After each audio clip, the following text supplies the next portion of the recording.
Gloria al Señor, contento de las cosas maravillosas que Dios hace en medio de nosotros y con una gran expectativa de continuar viendo a Dios manifestarse en cada corazón, en cada vida de ustedes y de nosotros, porque Dios, dice la Biblia en el libro de Filipenses, que Él no ha terminado con nosotros. Dice que Él perfeccionará la obra que comenzó en nosotros hasta el día de Jesucristo. Y esa es mi fe en esta mañana, que cada uno de nosotros somos la obra maestra de Dios y que Dios pueda continuar cumpliendo su palabra, su propósito en nosotros, y que la perfeccione y que la madure. Una de las cosas que yo entiendo que tiene que suceder en nuestras vidas es recibir una revelación de lo que verdaderamente es servir a Dios y lo que es tener la vida de Dios. Ya conmigo, la vida de Dios. La Biblia usa dos palabras en el Nuevo Testamento para hablar de la vida de Dios. Habla acerca de la palabra Zoe, que dicho sea de paso, nació mi segunda sobrina, Andrea Zoe, nació ayer, gloria a Dios. Por eso mi esposa no está aquí, está en Chicago siendo tití, gloria a Dios. Zoe, la vida de Dios, y la otra es la palabra soteria. Ambos tienen un significado bastante similar. En su literal es la palabra la vida de Dios, pero en su significado es ser libre de todos los males terrenales por causa de la vida de Dios. Esto fue lo que Jesús comunicó en el capítulo 10 del libro de Juan, cuando ese verso popular y famoso que muchos de nosotros recitamos y conocemos de memoria, cuando dice: el ladrón vino para matar, para robar y para destruir, mas yo he venido para que tengas ¿qué? No, vida. Él no dijo: yo no he venido para que tú simplemente tengas perdón. Yo he venido para que tú tengas vida. Y esa vida es definible, porque Él la define. Y Él dice: y esa vida es abundante. Diga conmigo: abundante. Me gusta cómo lo traduce la Biblia, o la versión ampliada en el libro, la traduce en el idioma de inglés, donde cuando habla de la vida abundante significa nothing missing, nothing broken. Nada me falta y nada está roto. Porque cuando tú caes en las manos del Señor, Él te vuelve a componer. Alguien está oyendo lo que cuando tú caes en las manos del Señor, aún el quebrantamiento de corazón, dice la Biblia, aún el quebrantamiento de corazón, Él lo sana por la unción. Nada roto, nada me falta, estoy lleno a plenitud y hasta que rebose. Eso es lo que hace la vida del Señor en nuestras vidas y en nuestros corazones. Es por eso que yo soy un fiel creyente de que Dios no vino, Jesús no vino para instituir una religión, para instituir una denominación. Él no vino a instituir ninguna de las cosas que nosotros los hombres nos hemos inventado. Él vino a darle vida al mundo, a darle vida al corazón de cada uno de nosotros. Y en esta mañana yo voy a hablar un poco acerca de este tema: nueva vida. Diga conmigo: nueva vida. Padre, gracias por tu palabra, la cual recibo con mansedumbre. Tu palabra dice que es la palabra implantada que puede sanar y salvar nuestra alma. Te doy gracias porque por medio de ella, Señor, yo puedo, Señor, discernir. Tú puedes discernir las intenciones de mi corazón. Por medio de ella, oh Dios, tú puedes dirigir mis pasos. Por medio de ella tú puedes hacer cosas maravillosas, porque tus palabras son espíritu y tus palabras son vida. Ahora yo declaro que tú usas mis labios para comunicarla y tú abres el corazón de tus hijos para recibirla. Y proclamo que ninguna palabra que sale de mi boca volverá a mí vacía, sino que hará aquello para lo cual ha sido enviada. En el nombre de Jesús. Amén. Abra su Biblia conmigo al libro de Colosenses, por favor. Libro de Colosenses. Voy a leer voy a empezar a leer en el verso 9. Quiero que lo busque conmigo porque tengo algunos versos que comunicar con ustedes y sé que van a ser de mucha bendición.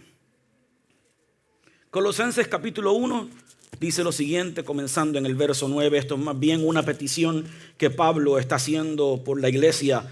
Está haciendo una declaración sobre ellos de lo que él siente que es el propósito para este pueblo. Y le dice lo siguiente: así que desde que supimos de ustedes, no dejamos de tenerlos presentes en nuestras oraciones. No dejamos de tenerlos presentes en nuestras oraciones. ¿Y qué le pedimos a Dios? Le pedimos a Dios que les dé pleno conocimiento de su voluntad. Ya conmigo, yo necesito saber la voluntad de Dios. Ahora, cuando yo hablo de la voluntad de Dios, hago un paréntesis aquí, no estoy hablando de tu destino, de qué va a pasar cada minuto, cada segundo de tu vida. Más que simplemente saber qué va a pasar cada minuto o cada segundo de tu vida, que es un caminar de fe. La Biblia dice, el justo vivirá por fe.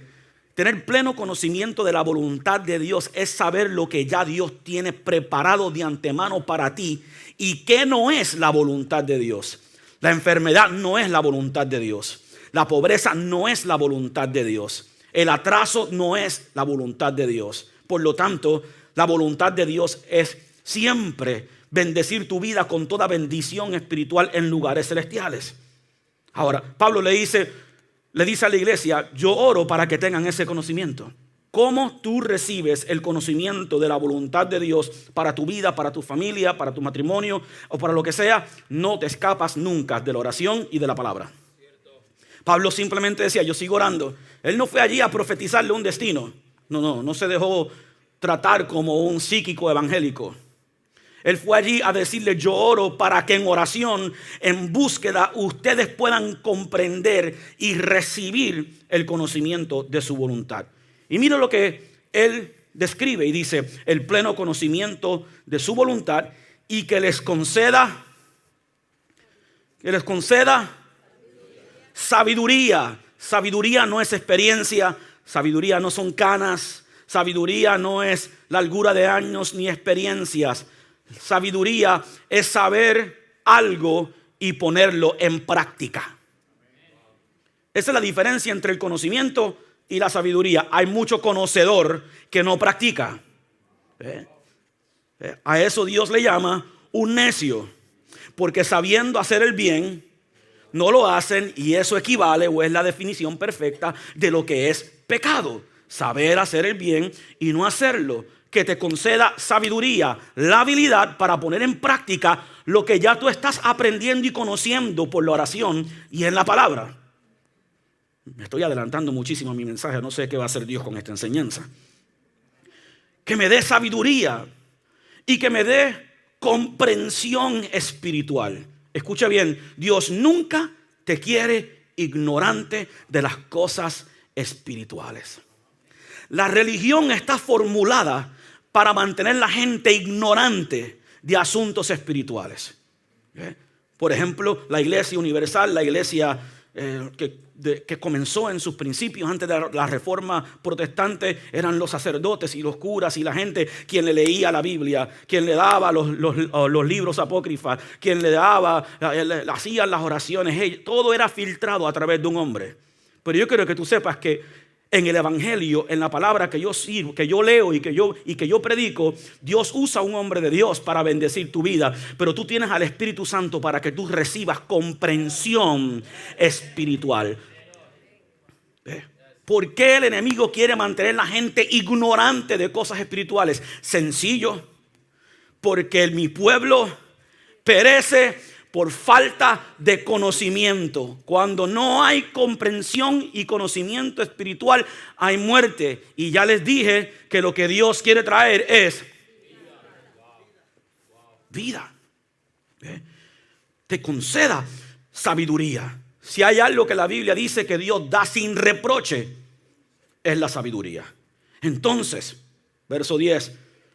Entonces, la forma en que vivan siempre honrará y agradará a Dios.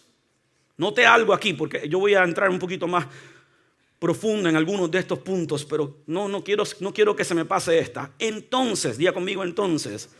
Entonces significa como resultado de lo que dije anteriormente va a pasar esto. Escucha bien. Una vida que agrada a Dios y una vida que honra al Señor no es el resultado de un sistema de reglas que yo me impongo. El contexto dice, Pablo le está diciendo a la iglesia, entonces vivirán honrando y vivirán una vida que agrada a Dios porque recibieron el conocimiento pleno de su voluntad, y Dios los alumbró con sabiduría y conocimiento espiritual. Entonces puedes vivir una vida que agrada a Dios. Entonces puedes vivir una vida que honra al Señor, que nació no por mis reglas, no por mi autosacrificio, nació por la revelación que he recibido de parte del Señor. Fue lo que Jesús comunicó en el día de la tentación, donde la Biblia nos dice a nosotros que Jesús fue tentado por Satanás y por sus demonios por 40 días y 40 noches corrido. Hubo 3 niveles de tentación, pero eso no fue simplemente un intercambio de una vez y se acabó. No, fueron 40 días bajo una aflicción constante. ¿Y qué utilizó Jesús para no fallarle al Padre? No solo de pan vivir el hombre, sino de toda palabra que sale de la boca de Dios. Se calla la boca el enemigo, al rato vuelve otra vez. Y Jesús le dice, escrito está, a sus ángeles enviará y él me cuidará. Se calla el diablo un rato y vuelve otra vez. Escrito está, solo a Jehová Dios adorarás. ¿Por qué no falló? Porque usó lo único que te da victoria en contra de la tentación: la palabra de Dios. Y sus vidas producirán toda clase de buenos frutos. Mientras tanto, irán creciendo a la medida que aprendan a conocer a Dios más y más. ¿Cómo creces? En la medida que vas conociendo a Dios más y más.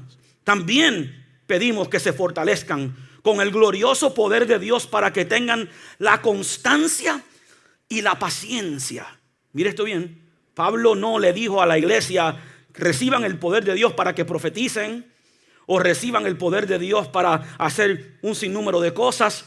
Pablo predicó y enseñó los dones del Espíritu, pero él le dijo a la iglesia, yo necesito que ustedes reciban el poder para que sean constantes. Para que sean constantes, para que estén firmes, para que puedan vivir persistentemente en el Señor. En el Señor. Para que sean constantes y la paciencia que necesitan. Mira la persona que está a tu lado, tú necesitas paciencia. Ah, qué bajito lo dijeron, gloria a Dios. Yes. La paciencia que necesitamos.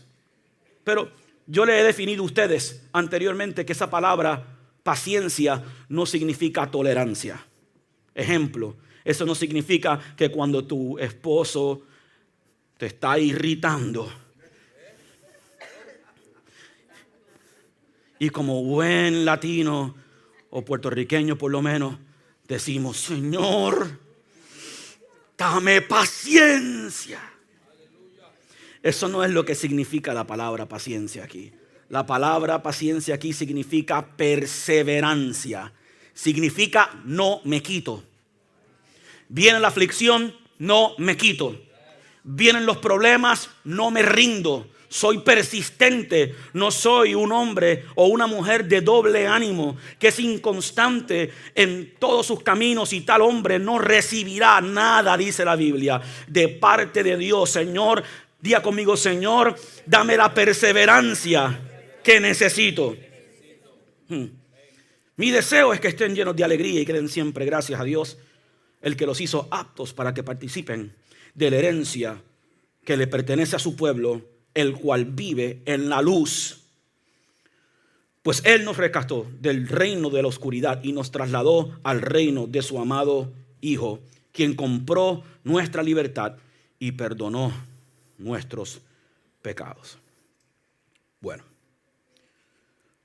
comienzo diciendo, bajo el tema Nueva Vida, que debe haber una diferencia clara. Escuche bien. Debe haber una diferencia clara y notable entre la vida de un creyente que dice que ha sido lavado en la sangre de Cristo, que tiene al Espíritu Santo, que ha recibido el perdón de pecados. Debe haber una diferencia notable entre la vida de ese creyente y la vida de un no creyente. O sea, tiene que haber una diferencia. No puede ser que una vida con Jesús se vea igual que una vida sin Jesús. Eso no es compatible, porque entonces estaríamos diciendo, ya sea con palabras o con hechos, que tener a Jesús en nuestro corazón no hace ninguna diferencia. Que su muerte en la cruz del Calvario por nosotros fue en vano. Que descendiera el Espíritu Santo del Padre para llenarnos a nosotros y empoderarnos con la verdadera y la única vida de Dios no hace ningún tipo de diferencia. No puede ser que no haya una diferencia notable en la vida de la iglesia. Las vidas derrotadas de un creyente que vive en pecado, que está sujeto a toda clase de fracasos, de enfermedades, de pobreza, que lucha con sus demonios y con sus vainas sin asumir y recibir la victoria que la sangre de Cristo nos da, no es una vida que honra y que agrada a Dios.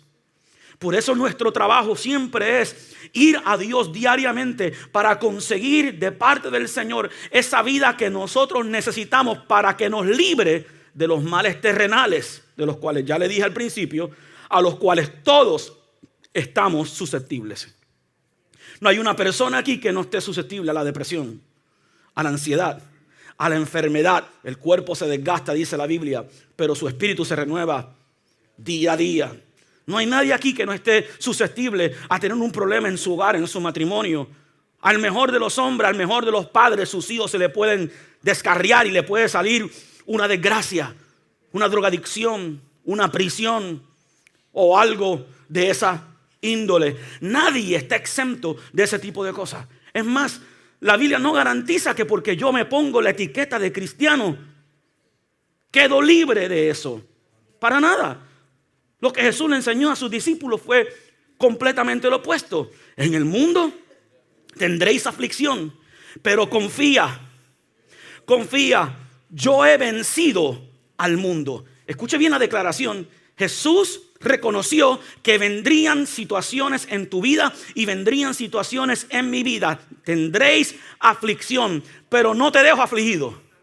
Porque el hecho de que tú estás conmigo, yo comparto mi victoria contigo. El problema va a surgir, pero tú le vas a ganar. La enfermedad va a venir, pero tú le vas a creer a Dios. La crisis en el hogar le llega a todo el mundo, pero tú vas a vencer. Porque confía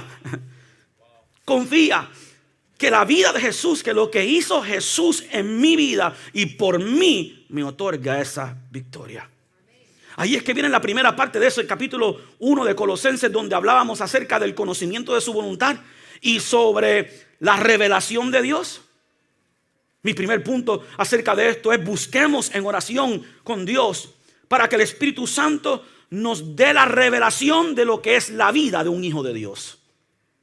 Cuando tú buscas esa revelación y tú le pides al Espíritu Santo, ayúdame a entender cuál es la vida de Dios en mí. En medio de la dificultad que tú estás viviendo, esa revelación se empieza a hacer real en tu vida.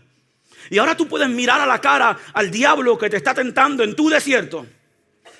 El diablo que te está tentando en tu aflicción. Y tú puedes ir a él con la herramienta de la espada del Espíritu para romper toda acechanza que el enemigo quiera traer sobre tu vida y coartar tu propósito en Dios.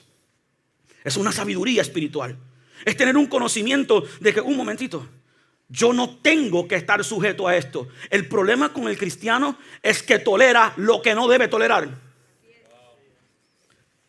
Toleramos lo intolerable, lo que no tenemos que tolerar. Es más, preferimos, pues, tú sabes, este es el aguijón que me tocó. Y tratamos de justificar lo que bien lo han justificado los teólogos, cuando algunos teólogos dicen que el aguijón de Pablo era una enfermedad con la cual él tenía que vivir. No lo dice la Biblia. Otros dicen que el aguijón de Pablo era que él era un homosexual. Pero el aguijón de Pablo eran las persecuciones. Que donde quiera que se metía tenía persecución. Que lo dejaban tirado como muerto en las calles por predicar el evangelio. Que lo terrorista que él fue en contra de los cristianos, ahora se lo estaban haciendo a él. Y él fue donde Dios y dijo: no aguanto más, no tolero este asunto. Y el Señor le dijo, Cristo se le reveló y le dijo: Pablo, bástate mi gracia, porque mi poder se perfecciona en tu debilidad. Ahí ese Pablo que tuvo una revelación de la gracia, una revelación de la fe, como ningún otro hombre, recibió una revelación aún más grande de que él no tenía que tolerar lo intolerable, que Dios le da una gracia para perfeccionar su poder aún en su misma debilidad. ¿Cuál es tu debilidad? Llena esa debilidad con la gracia que la vida de Dios te otorga. Que la vida de Dios te da. Es un conocimiento de su voluntad. Uno de mis versos predilectos en la Biblia, de hecho es uno de mis libros preferidos en la Biblia, es el libro de Romanos. Me gusta Romanos porque Romanos habla básicamente de lo caótico que puede ser la vida. Y para mí, la carta que Pablo le escribe a Roma o a los romanos es una carta que se aplica para hoy. Había toda clase de perversión sexual, había toda clase de problema social, había toda clase de problema político. Y en medio de eso, Pablo le trata de enfocar a su gente, a sus discípulos o a sus ovejas en Roma. Ustedes lo que necesitan hacer es concentrarse en la vida del Espíritu y no lo que está pasando a su alrededor. Y abre lo que para mí es uno de los capítulos más poderosos después del capítulo 8 del libro de Romanos. Abre el capítulo 12 diciendo: no os conforméis a este siglo. ¿Por qué lo toleras? ¿Por qué lo soportas? ¿Por qué toleras? La ansiedad, la depresión, ¿por qué toleras y lo tomas como algo normal? ¿Por qué toleras el vivir infeliz en tu casa, en tu hogar? ¿Por qué lo toleras? ¿Por qué toleras la enfermedad, la pobreza, el atraso? Como que esos fueron los muñequitos que me tocaron. No, esos no fueron los muñequitos que te tocaron. Esas son las consecuencias del pecado y de la maldad que entró a este mundo cuando entró el pecado. Pero Cristo vino para redimirnos de la maldición de la ley, porque maldito es aquel que fue colgado en un madero. Él se convirtió maldición para que tú no caminaras en maldición. Él se convirtió en pecado para que tú no caminaras en pecado. Escucha esto bien. No te conformes a este siglo. Si tú quieres recibir y experimentar la vida de Dios, la nueva vida de Dios en tu vida, lo primero que tú tienes que decirte a ti mismo es: Daniel, no voy a tolerar lo que no viene de Dios. ¿La enfermedad viene de Dios? No. ¿La pobreza económica viene de Dios? ¿La ansiedad, la preocupación viene de Dios? Me van a tocar a la puerta, pero no le voy a abrir, porque no me voy a conformar. Nos estamos conformando con vidas por debajo del nivel que Dios tiene para nosotros. Yo no sé usted, pero yo quiero seguir subiendo para arriba. Yo quiero seguir escalando a nuevos niveles espirituales, nuevos niveles de fe, de poder y de gloria, porque no me conformo a este siglo. Margaret, can you put that verse up, please? Romans chapter 12:1. It was not in my notes. No te conformes a este siglo, sino transformaos. Okay, ¿cuántos quieren cambios? Antes del cambio, tienes que salir del conformismo. Antes del cambio, tienes que decir: las cosas no pueden quedarse como están. Verse 2, please. Las cosas no pueden quedarse como están. Esta versión moderna dice: no imiten las costumbres y las conductas de este mundo. Más bien dejen que Dios te transforme, transformado por medio, y cambiarles en nuevas personas. ¿Y qué? ¿Cambiarlos en qué? Por medio de cambiar la manera de pensar. Tú experimentas una nueva vida en tu vida cuando tú empiezas a organizar tus pensamientos conforme a la voluntad de Dios. Ya Dios nos lo estaba explicando en el libro 55, el capítulo 55 del libro de Isaías, cuando a través de Isaías le dice: mis pensamientos no son tus pensamientos, porque los míos son más altos. Y mis caminos no son tus caminos, porque los míos son más altos. Tú decides: o te vienes a pensar con los míos, o te quedas pensando con los tuyos. Allá abajo. Usted encuentra en la Biblia un Dios que está tratando de convencer al hombre de que suba al nivel de él.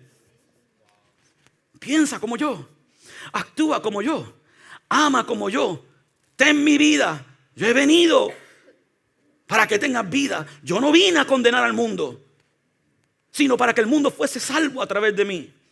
Y así sucesivamente. Pero hasta que tú no cambies tu pensamiento, no cambiarás tu conducta. Next verse, please. Para que puedas conocer la voluntad de Dios. ¿Alguien quiere saber cómo yo le he enseñado a mi iglesia a saber si algo es la voluntad de Dios o no? Si es buena. Si no es bueno. Si no es agradable. Y no es perfecto. Pero ¿qué hizo la iglesia? Al no entender las cosas y no descubrir que esto es una vida de fe, empezó a definir que Dios tiene 3 voluntades diferentes. Pues si no te toca la perfecta, sí, por lo menos ahí la agradable. Eso es como cuando te preguntan, ¿esa comida está buena? Está comible. Entonces empezamos a definir, no, hay 3 voluntades: la agradable, la buena y la perfecta. Si no te toca la perfecta, entonces pues confórmate con la agradable y la buena. Si no te toca la buena, pues vamos a orar por ti. Y no es así. Es que la voluntad de Dios siempre va a ser buena, siempre te va a agradar y siempre va a ser perfecta. Porque la bendición de Dios es la que enriquece y no añade tristeza con ella. Esa es la vida de Dios para ti y para mí. Si no entra dentro de ese renglón, dentro de esas reglas, entonces no es la voluntad de Dios. Tengo que regresar al cuarto con el Espíritu Santo y pedirle al Espíritu Santo: revélame tu voluntad para mi vida. Revélame cómo voy a salir de este asunto. Tengo que hacer como Daniel, Me tengo que encerrar 21 días con Dios y decirle al Señor: no te suelto, como dijo Jacob, no te suelto hasta que me bendigas. Pues eso es lo que va a tener que pasar. Pero no me voy a conformar con lo mediocre, con lo poquito y con lo malo. Porque yo le sirvo a un Dios demasiado muy bueno, demasiado muy fiel, que pagó un precio demasiado alto para que yo fuera salvo, para que yo decida que voy a vivir una vida inferior a la que Él me dio. No puede ser. Sorry, I know I'm fast. Tienes que buscar ese conocimiento. Ahora, esa revelación o ese conocimiento, la Biblia lo define como que hay 2 tipos de conocimiento: un conocimiento sensual o natural y un conocimiento espiritual. Tu nueva vida espiritual viene por revelación. Por revelación. Y la revelación tiene un aspecto espiritual. Las cosas espirituales, escuche, las cosas espirituales no niegan una realidad natural. Por ejemplo, usted me ha oído hablar a mí y orar por los enfermos y decir que la enfermedad no es la voluntad de Dios para nuestra vida. Pero nuestro cuerpo se enferma. Eso es una realidad. La realidad espiritual no niega la realidad natural. La realidad espiritual abroga, cancela la realidad natural. ¿Por qué existe un espíritu de sanidad? Pues obvio, porque existe un espíritu de enfermedad. La ley de la vida en Cristo nos hace libre de la ley del pecado y la muerte. Recuerden cuando les enseño que las leyes nunca dejan de existir. Un senador o un legislador no va al Congreso y borra del libro la ley. La ley está ahí. Si tienen que cambiar la ley o tienen que hacerla algo, no van a ir con white paper para borrarlo. No, liquid paper para borrarlo. No, van a crear una ley superior que va por encima de la inferior. A eso se le llama la ley en el Evangelio. Romanos 8 le llama la ley del Espíritu de vida en Cristo. Cancela, nos hace libre de la ley del pecado y de la muerte. Tu revelación espiritual no niega tu realidad natural. Tú recibes una revelación de que Dios es quien suple todas tus necesidades conforme a sus riquezas en gloria. Y que Él te quiere bendecir con toda bendición espiritual en lugares celestiales. Y tú encontraste en la Biblia ese verso que dice: amado, yo deseo que tú seas prosperado y que tengas salud, así como prospera tu alma. Y tú te apropias de eso y tú lo confiesas y tú lo oras. Pero cuando sales del cuarto de oración, tu cuenta de cheques no cambió. Es una realidad espiritual que va a cambiar mi realidad natural. ¿Cuándo empieza a cambiar mi realidad natural? Cuando mi pensamiento empieza a cambiar. Cuando yo deje de verme como un fracaso. Cuando yo deje de verme como un pobre. Cuando yo deje de verme como que la voluntad de Dios o que lo que me tocó fue vivir en atraso todo el tiempo. O vivir en enfermedad o vivir en lo que sea. Eso es como una mujer abusada que sabe que no tiene que ser abusada, que no es la voluntad de Dios, pero se queda ahí. Porque piensa, bueno, es que me tocó lo que me tocó. Tú no naciste para ser el punching bag de nadie.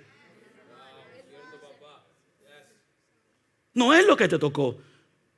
Y usted dirá, pero pastor, ¿y por qué no cambia? Fácil, no cambia, porque tu pensamiento no cambia.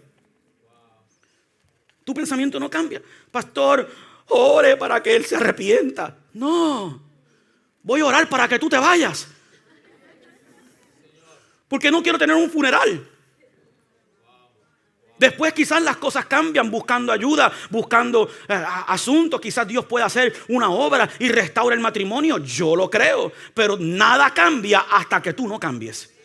Cuando tú te metes en la cabeza, yo no tengo que vivir así. Yo no tengo que conformarme a las condiciones de este siglo. Yo no tengo que ser de esta forma. Entonces tú empiezas a pensar diferente. No, espérate. Yo no soy un drogadicto, yo soy libre. Mi cuerpo es el templo del Espíritu Santo. Y empiezas a cambiar tu mente. Y tus pensamientos cambian tus hábitos.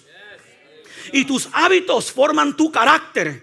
Y tu carácter y tu disciplina forman tu destino. Tu destino está en tus manos. No en las manos de un pastor, no en las manos de 5 o 10 años más tarde. No, tu destino está en tus manos. Empieza a edificarlo. Empieza a construirlo con las condiciones de la vida de Dios. Escucha esto bien. Lo primero que yo quiero que tú entiendas acerca de esta vida de Dios es que tú tienes que hacer en tu mente, en tu pensamiento y meterlo bien dentro de tu espíritu, que Dios es el único capaz para cualificarte y que puedas recibir la vida de Dios. ¿Por qué digo esto? Porque lo primero que piensa el ser humano es: no soy digno, no me lo merezco. Nos descualificamos nosotros mismos. Empezamos a pensar en los errores que hemos cometido. Eso me pasa por... Empezamos a pensar, y si estamos expuestos a un mensaje o estamos expuestos a personas que les encanta disparar condenación y culpa, entonces nosotros pensamos que Dios nos trata así. Cuando yo me criaba, yo le tenía un miedo a Dios. Yo tenía miedo a Dios. Yo vivía de niño pensando, si Cristo viene hoy, yo me quedo. Porque en mi cultura, en Puerto Rico, era muy común los padres en ese entonces decirle a los niños: papá Dios te va a castigar. Y el cuco te va a comer.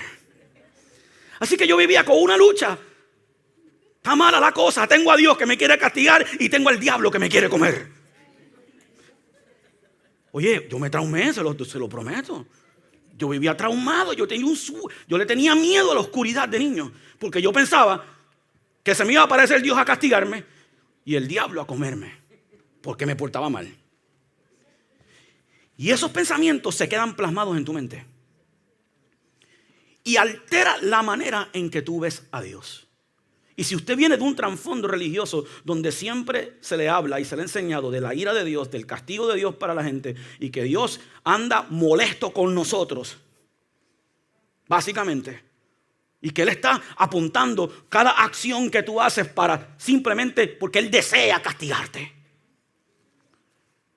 Eso altera nuestra manera de llegar a Dios, porque ya no llegamos a Dios como Jesús nos enseñó. Padre nuestro, que estás en los cielos. Y si vosotros, siendo malos, sabéis dar buenas dádivas a vuestros hijos, ¿cuánto más vuestro Padre que está en los cielos os dará también todas las cosas? Muy diferente idea. Cuando entonces uno empieza a conocer a Dios y uno dice, wow, no sé, es que Dios no está en el asunto ni de castigarme, ni tampoco está en el asunto de que el diablo, va a permitir que el diablo me coma. Eso lo permito yo con las puertas que yo le abro al Señor. Pero Dios lo que está pendiente es darme misericordia.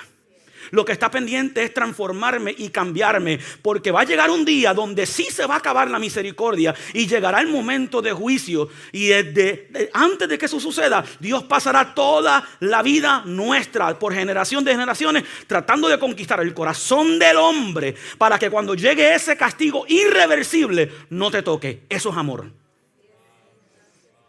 Eso es amor. ¿Entiendes?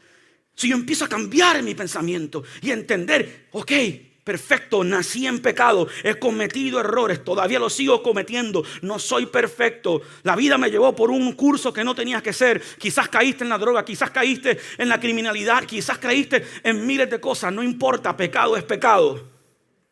Pero cuando tú llegas a Cristo, Cristo toma a ese drogadicto, toma a esa ramera, toma a ese hombre, toma a esa mujer y lo cualifica.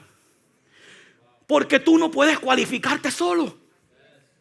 Ni aunque haya sido el tipo más santo de la tierra, tú no te puedes cualificar. Quien único te cualifica es el Señor cuando Él te compra con su sangre preciosa derramada por ti, por mí en la cruz del Calvario. Y tú le dices, Señor, en mi propia justicia no puedo ser salvo, pero por tu sangre, por tu amor, por tu misericordia, tú me cualificas.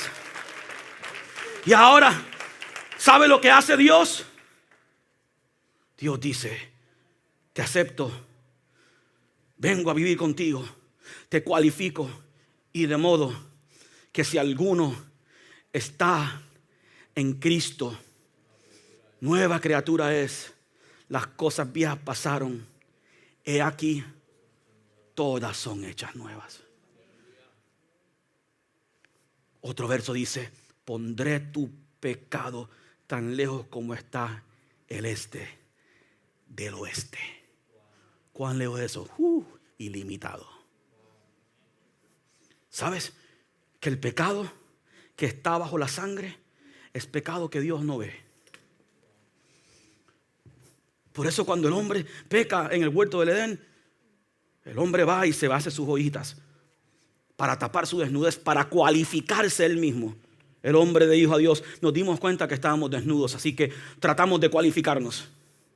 Nos hicimos unas túnicas de hojas. Adán, ¿y quién te dijo que tú estabas desnudo? Ah, no, Señor. ¿Acaso has comido de lo que te dije que no comieras? Ah, no, Señor, la mujer que me diste. ¿Quieres culpar a alguien? Ve. Él no estaba echando la culpa a ella. Adán no le estaba echando la culpa a Eva, le estaba echando la culpa a Dios. La mujer que me diste. ¿Y qué hizo la mujer?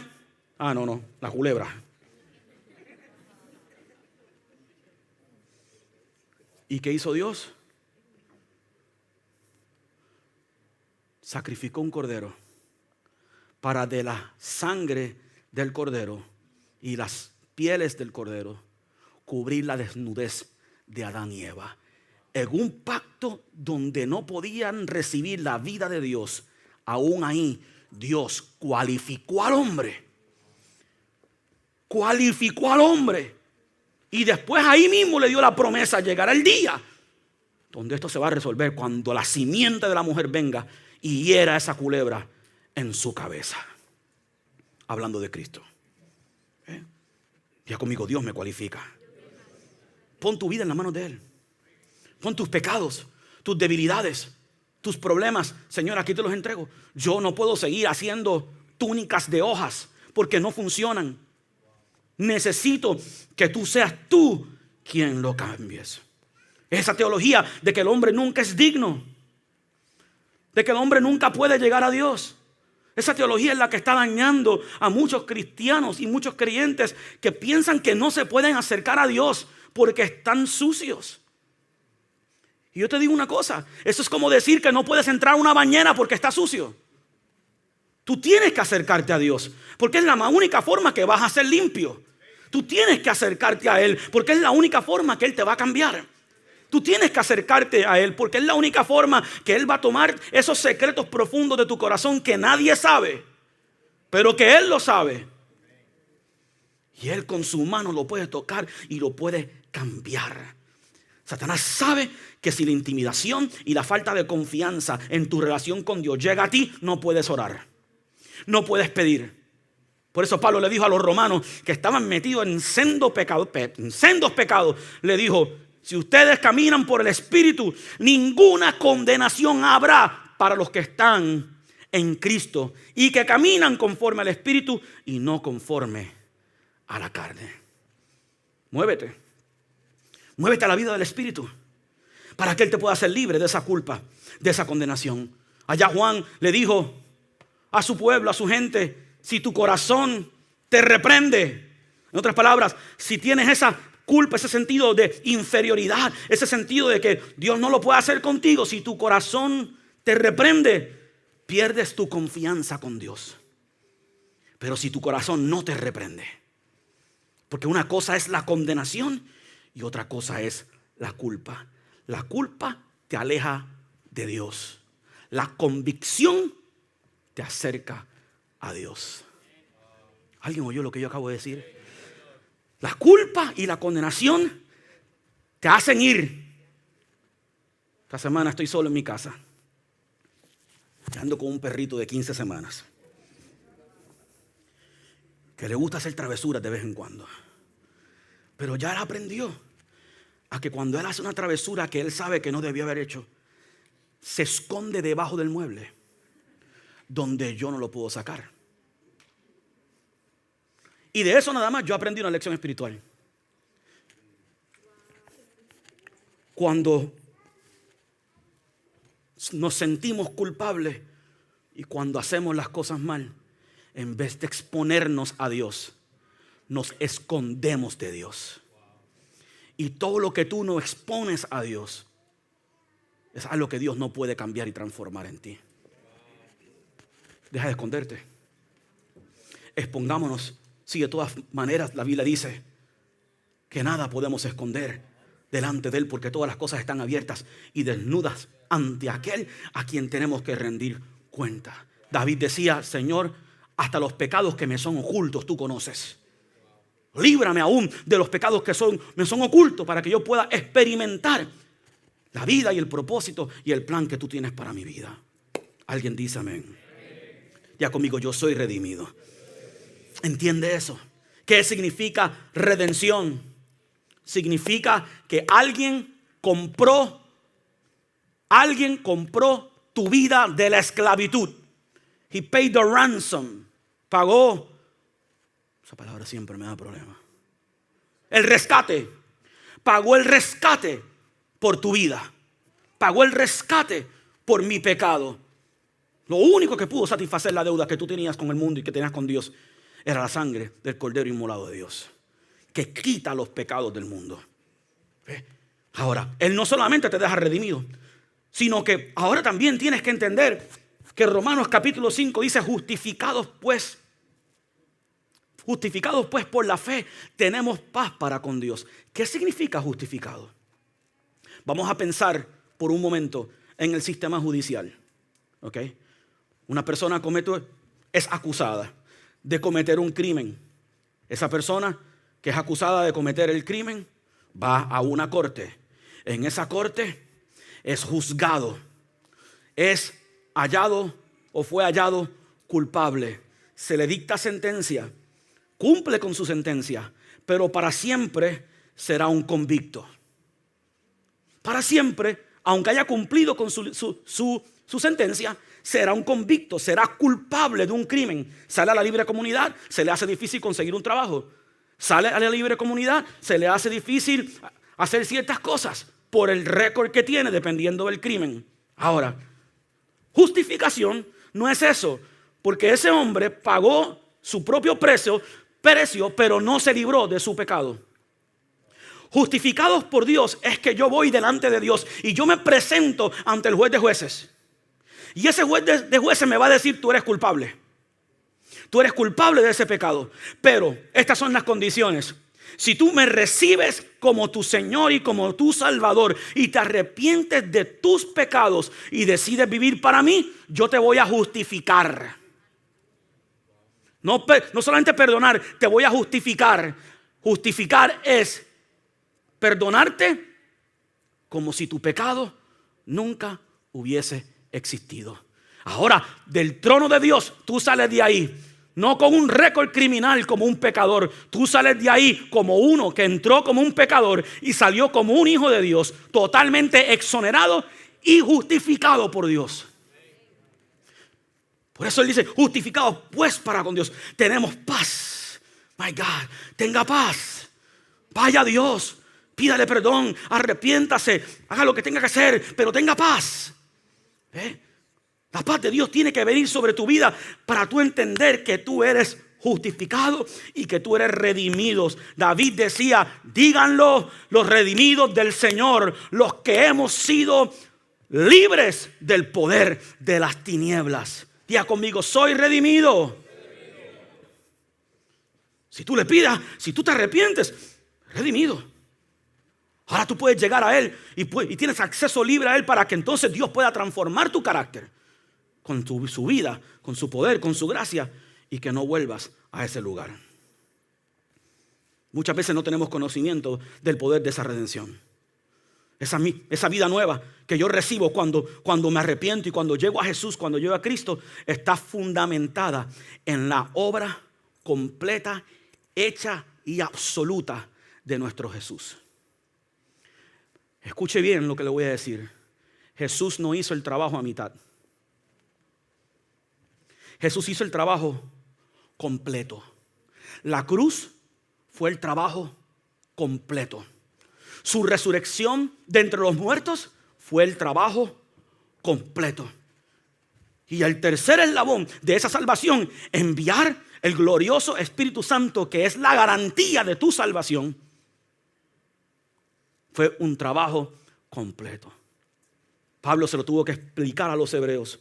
Cuando va donde los hebreos, y los hebreos tenían su mentalidad de tratar de comprar su salvación, o aquí o allá.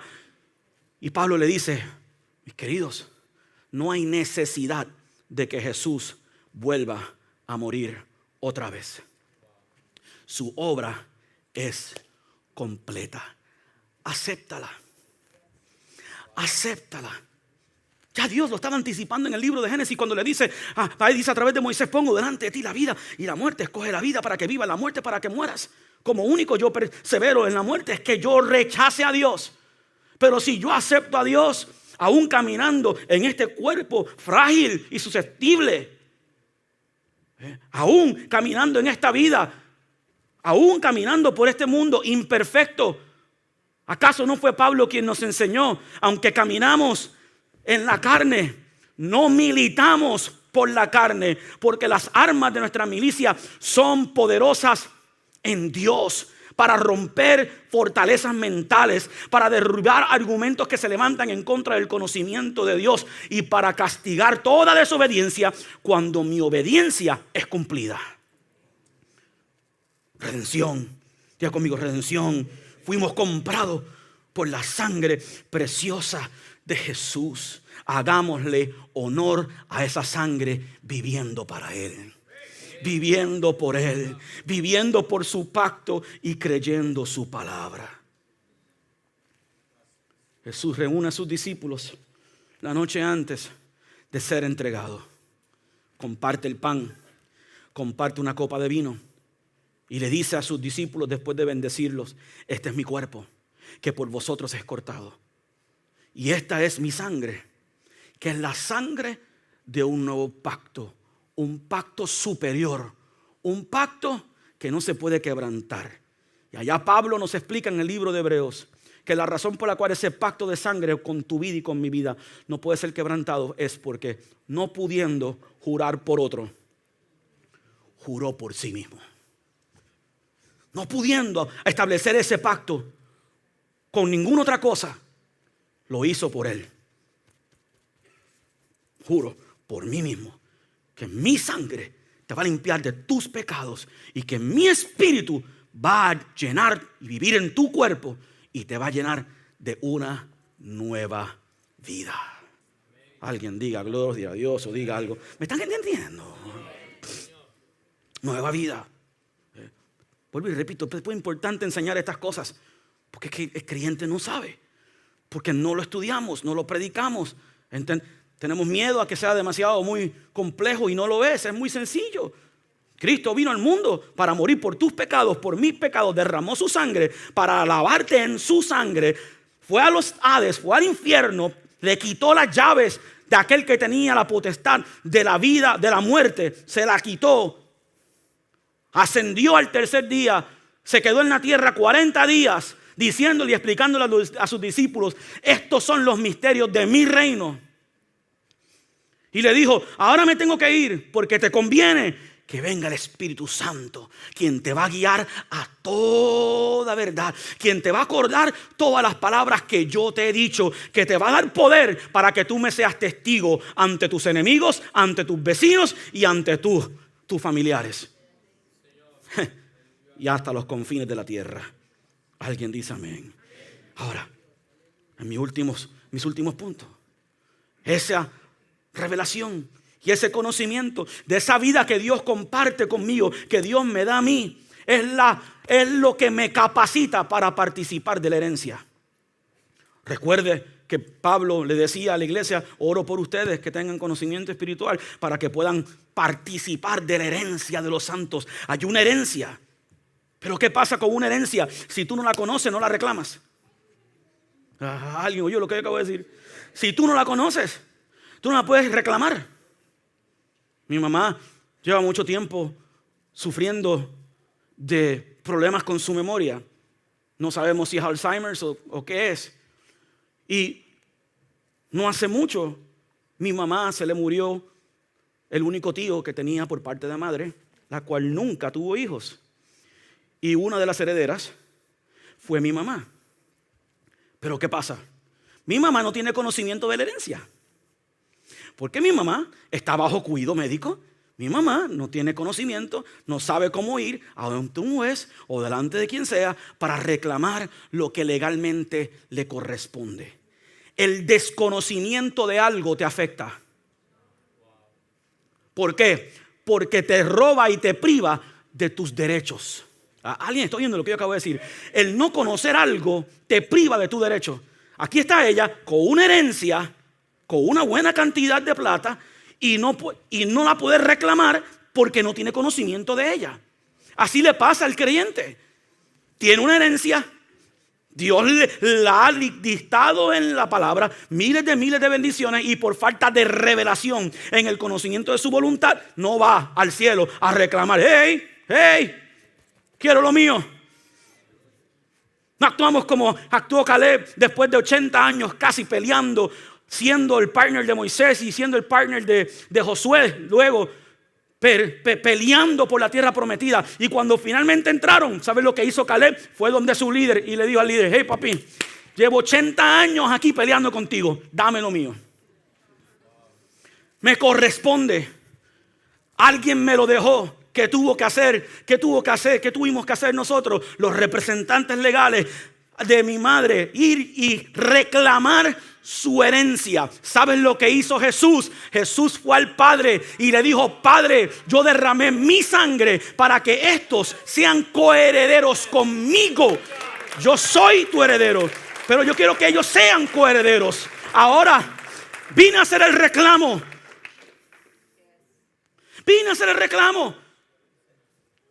Si ellos están en pecado, aquí está mi sangre.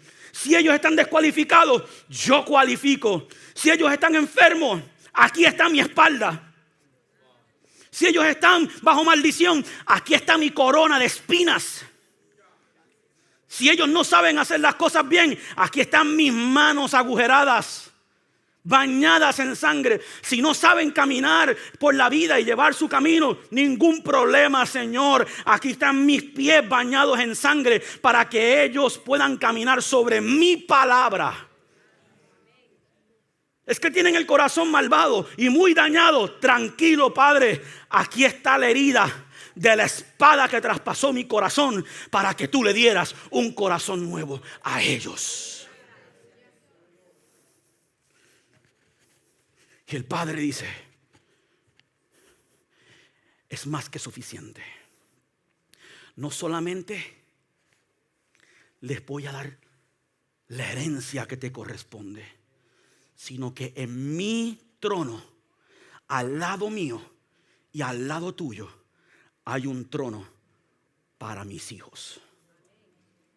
Los voy a sentar juntamente con Cristo en lugares celestiales. Esa es la vida de Dios.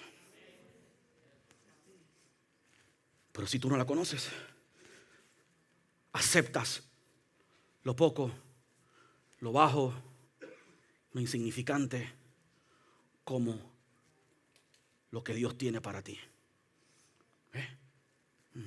No es la voluntad de Dios para tu vida. Cuando tú entiendes eso, ahora se desata en ti una energía. No se asuste con esa palabra. Un poder. Lo que pasa es que la palabra poder en su original es la palabra dunamis. Y la palabra dunamis significa energía regeneradora. Está autogenerándose. No estoy siendo psíquico ni nada, no estoy hablando de cosas raras. Estoy definiendo lo que significa la palabra poder. Es un poder, es una vida que está constantemente regenerándose en mi interior.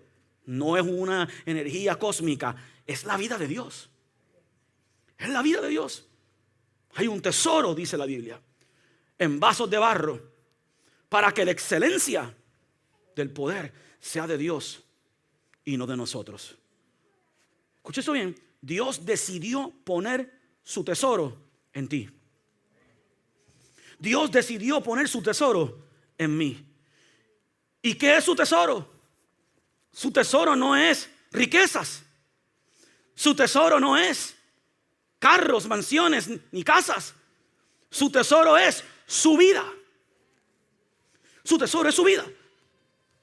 Es un tesoro en vasos de barro para que la excelencia de la vida de Dios, del poder de Dios, esté en ti y esté en mí. Por eso ese verso 11 que leímos dice: fortalecidos con todo poder. Fortalecidos con todo poder. ¿Con qué me voy a fortalecer? Con todo poder, con la fuerza de Dios, conforme a la potencia de su gloria. Y así obtendréis paciencia y fortaleza. Porque va a haber momentos que en esta carrera, mientras tú estás creyendo, te vas a sentir débil. Va a haber momentos. Abraham, el padre de la fe, dice la Biblia que él se sentía débil, pero aprendió que cuando él se sentía débil, él simplemente le daba gloria a Dios. Y cuando alababa a Dios y adoraba a Dios, su fe era fortalecida. Cuando alababa a Dios, su fe era regenerada. Que usted y yo tenemos que aprender: ir a Dios y decirle al Señor: Señor, fortaléceme con todo poder conforme a la potencia de tu gloria. Ahora esa vida empieza a emanar de ti, porque no es solamente una vida que te mantiene vivo, sino una vida que te ayuda a vivir. ¿Recuerdan? En mis pensamientos finales, el día que Jesús, en medio de una de las 4 fiestas más importantes de Israel, Jesús llega el último día de la gran fiesta. Estas 4 fiestas requerían que los judíos, aun que vivían fuera de Jerusalén, regresaran a Jerusalén y celebraran por días la fiesta de la cosecha, la fiesta de tabernáculos, la fiesta de Pentecostés. Pero dice la Biblia que en el último día de esa gran fiesta, Jesús llega al lugar donde estaban todos congregados. Habían comido, ya habían bebido 7 días sin parar. Y Jesús se pone en pie en medio de aquel grupo de personas. Todavía Jesús no se había revelado como el Hijo de Dios. No se había revelado. De hecho, los discípulos de Jesús lo invitaron a la fiesta desde el primer día y él dijo: no puedo ir porque todavía no me ha llegado la hora. Todavía no quiero porque es que me quieren meter preso. Pero el último día él llegó Y se paró en medio de aquella multitud y en medio de aquel caos de gente. Recuerden, ya habían bebido y ya habían comido. Y Jesús dice: el que tiene hambre y sed. ¿Cómo? Eso es como preguntar si tiene hambre y sed después de la cena de Acción de Gracias. Que todo el mundo está bien lleno. Ya uno no quiere saber ni de pavo. Pero Jesús lo hizo de una manera muy capciosa. Porque Él quería que entendieran que lo que ellos estaban comiendo no saciaba. Y Él dice: si hay alguien aquí que tiene hambre y sed, póngase de pie y venga donde mí. Yo no voy a ir a ti. Si tienes hambre y sed, ven a mí y beba. ¿Y qué va a pasar? De su interior fluirán ríos de agua viva. Aquí ahora quiero que entienda algo: que la vida de Dios en mí y en ti no se queda estancada. Tiene que fluir. Es un río. Es un río el cual tú tienes que dejar que fluya en tu interior esa vida. Un río que tú tienes que dejar que te dirija. Pero hay una condición importante en este río, que es la vida del Espíritu. Ezequiel tuvo una visión donde vio un templo. Nosotros somos el templo del Espíritu Santo. Y dice la Biblia que debajo del templo salía un gran río. Y él veía personas que estaban coqueteando con el río. Y él decía: y vi a unos que las aguas le llevaban hasta los tobillos. Ese es el cristiano que dice: quiero estar, pero no estoy muy seguro. Voy a meter nada más que los pies. Mi abuela le tenía pánico al agua. Pánico. Pero vivía en un pueblo costero, Maunabo. Íbamos mucho a la playa. Y a mi abuela lo único que la podían convencer, porque esas playas son bravas, lo único que podían convencer a mi abuela era que pusiera el pie lo más cerquita a la orilla, para que cuando la ola entrara se le mojara el piecito y después se iba. Así hay muchos cristianos que está coqueteando con el río de Dios, con la vida de Dios, pero él tiene miedo a lo que puede pasar si se meten adentro. Va hasta el tobillo. Todavía quiero estar en control, pero me vamos a dar algo para que no digan que no vine. Dice Ezequiel: vi otro hombre, Señor, vi otro hombre. A ese el agua le llegaba hasta las rodillas. Ese es el que cogió un poquito más de confianza, pero todavía quiere estar en control. Ese dice: bueno, también, para que no digan, me voy a mojar un poco, pero todavía yo estoy en control. Todavía es mi vida lo que está emanando. Y el Señor le dijo a Ezequiel: Ezequiel, ¿qué ves?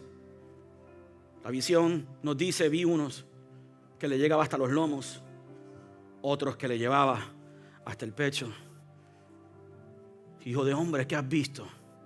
Señor, pero hay unos que el agua los tapa hasta la cabeza. Y esos están fluyendo con el río, porque no están en control. Esos han dicho: Señor, yo quiero que tú estés en control.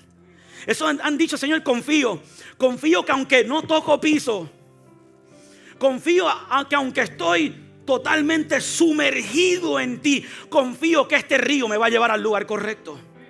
Confío que este río me va a dar la dirección que yo necesito. Confío que este río me va a sanar, me va a libertar. Confío,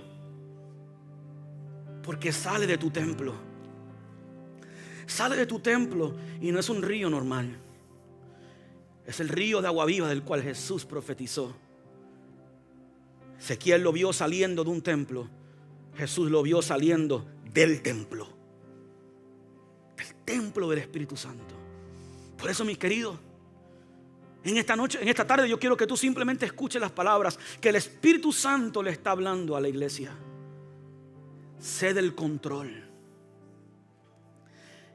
Déjate llevar. Que has tenido malas experiencias, todas las hemos tenido. Que han habido veces que no sé, quizás el río no te gustó tanto. Tranquilo. Deja que la vida fluya. Porque te va a ir mejor con Jesús. Te va a ir mejor con que el Espíritu Santo te dirija a tomar buenas decisiones, a vivir con las consecuencias de malas decisiones por 10, 15 años. Te va a ir mejor yendo delante de Dios y decirle: sí, Señor, soy un sinvergüenza, he hecho las cosas mal, soy un perverso. Fue cuando vino el Espíritu Santo que Pedro se levanta en medio de aquella multitud y le dijo a la multitud: sean salvos de esta perversa generación. No estaba hablando alguien que no sabía. 50 días antes había negado a Jesús.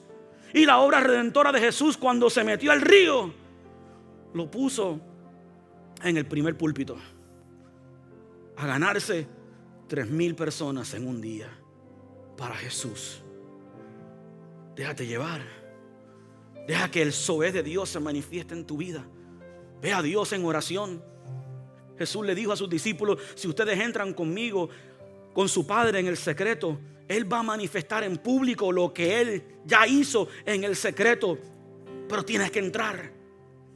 Tienes que entrar, porque es una vida que se vive de adentro hacia afuera, no de afuera hacia adentro. Y si tú permites que el Espíritu Santo te dé revelación sobre lo que yo te estoy hablando en esta mañana, que lo puedes volver a escuchar en nuestro canal de YouTube y volverlo a oír y orarlo y clamarlo y decirle: Señor, Espíritu Santo, revélame. Revélame, porque solo es obvio que no puedo. Revélame, Señor, porque yo quiero descubrir ese tesoro que está dentro de mí.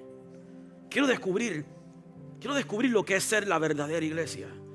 Lo que es caminar con esa herencia que tú le diste a Jesús, y Jesús la está compartiendo conmigo. Pero con un último pensamiento te quiero dejar: no toleres lo intolerable. No tienes que hacerlo. La herencia está ahí. Tienes conocimiento de ella. Ve y reclámala. Señor, yo reclamo mi perdón. Señor, he venido a ti hoy a reclamar mi milagro. Señor, he venido a ti hoy a reclamar la restauración de mi matrimonio. Señor, vengo a ti hoy a reclamar mi lugar en tu cuerpo, que el enemigo me ha tratado de sacar de él, que el enemigo me ha tratado de cegar mi entendimiento. Pero hoy me presento a ti para que tú me reveles lo que me corresponde. Aleluya. Cierre sus ojos, baje su rostro. Padre, Señor, he tratado de comunicar tu palabra. He tratado, Señor, con las habilidades que me hayas podido dar, de comunicarle, Señor, comunicarnos a todos la grandeza de esta gloriosa y maravillosa redención que nos entrega libremente la nueva vida en Cristo. Padre, tu palabra declara que este fue el misterio que estuvo oculto por los siglos y las edades, y ahora ha venido a ser dado por revelación por medio de los apóstoles y los profetas. Cristo en nosotros, la esperanza de gloria. En esta mañana, Señor, yo pido que tu Espíritu Santo, ya confío y sé que está tocando fuertemente a la puerta de los corazones de tus hijos. Quizás algunos que están descarriados de tus caminos, a quienes tú amas, y estás llamando a que regresen a casa. Estás llamando a que regresen a recibir su herencia, su túnica y su anillo. Le espera aquí en la casa, como le esperó al hijo pródigo. Otros, Señor, que quizás han caído en un estado de conformismo espiritual y han perdido de vista la grandeza y la magnitud de lo que tú le has otorgado, de tu glorioso Espíritu Santo, y lo que tú, Señor, quieres hacer con nuestras vidas y quieres hacer con nuestros corazones. Señor, yo pido en esta mañana